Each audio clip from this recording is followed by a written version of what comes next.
Hello, I'm Elliot Berger, Senior Scientist, Auditory Research for Aero Technologies, and I have been working with foam earplugs since they were invented in the 1970s. We have learned much since then about how to use them well and how effective they can be. This brief 5-minute video was created to share that information in order to optimize your wearing experience. In the next few minutes, I'd like to explain to you some of the features of using a foam earplug to get the best comfort and the best protection. Although foam earplugs are relatively easy to use for fine performance, if you pay attention to these details, they'll work a lot better for you.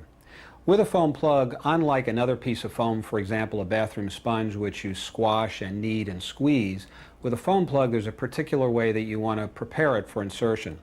You want to roll it into a very tiny, tightly compressed cylinder. Now some people like to roll it along their fingers like this. Other people like to roll it around their fingers. Some people, because they need some extra finger strength, will use both hands.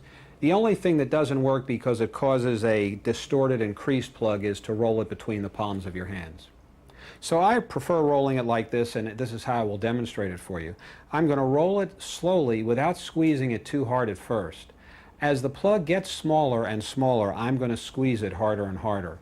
The reason I don't squeeze too hard at first is because I don't want to squash it into a shape that will have creases or wrinkles. I'd like it to be very round and smooth so it's rolling up and down my fingers in a very smooth manner. As I get it small, I want to squeeze it as hard as I possibly can, and I'm not exaggerating.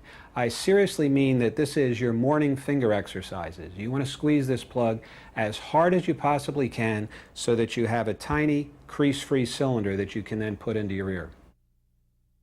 The other part of inserting this plug or any other earplug is that you're going to want to reach over your head with the hand opposite the ear that's being fitted and grasp your ear firmly and pull it outwards and upwards. The reason that we do that, as you see here, is that as we pull on the ear, it changes the opening of the ear canal. You can see how now I have my ear opened rather widely, and it will be easier for me to get a plug in. For different people, the direction may vary somewhat, but in all cases you will be grabbing the ear between the thumb and forefingers and pulling it away from the side of your head. So you roll the plug down. While you have the plug well compressed, you keep rolling it, you bring it up to your ear, and now while you're holding the pinna, you insert the plug in the ear canal.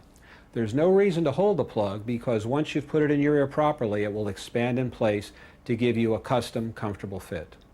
One of the likeliest causes of a bad insertion of a foam earplug is that it has been inadequately rolled down or it has been allowed to expand too much before it was brought up for insertion to the ear. What this looks like is that someone will come up to the ear with a plug inadequately compressed and then try and force it into the ear canal. It won't slide into the canal any more than it will slide out of the canal, and you can see how it looks like it's expanding out of my ear. Actually, it's simply regaining its original uncompressed shape. One gauge that's helpful to judge the fit of a foam earplug is where the back of the plug sits relative to this little bump in front of the ear, which is called the tragus. You can see that in this case, where the plug has been poorly fitted, that much of it is outside the tragus and filling this part of the ear, which is called the concha. When a plug has been properly inserted, you can see that from this angle you can barely see that there's any foam in my ear. I'm going to turn my head for you now slowly, and you can see how the plug has been well fitted into the ear canal. It's lost well behind the tragus.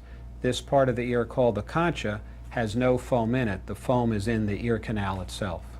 You can also use your finger for this test by feeling the back of the plug relative to the tragus. Another way to assess the fit of foam earplugs is to allow them to expand in your ear for about a minute or so, and then to remove them and examine the plug, or read the plug if you will, because at this point the plug will be providing a custom impression of your ear. On this plug, what you can see is that there's a wrinkle, and that wrinkle is actually a sound channel which could let sound in along the side of the plug. So that's not been a well-fitted earplug.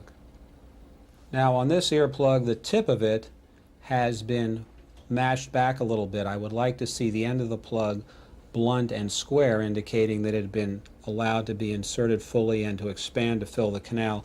This one had been pushed in a little bit at the end and was running into the canal wall. On this one, you can see that about one half of it has been inserted into the ear canal. You can see by the bend here, there's no creases or wrinkles, so that is a well-fitted foam earplug. Thank you for your time, and now it's up to you. Try my suggestions. Be willing to practice and pay attention to your ears. You will be rewarded with a lifetime of good listening.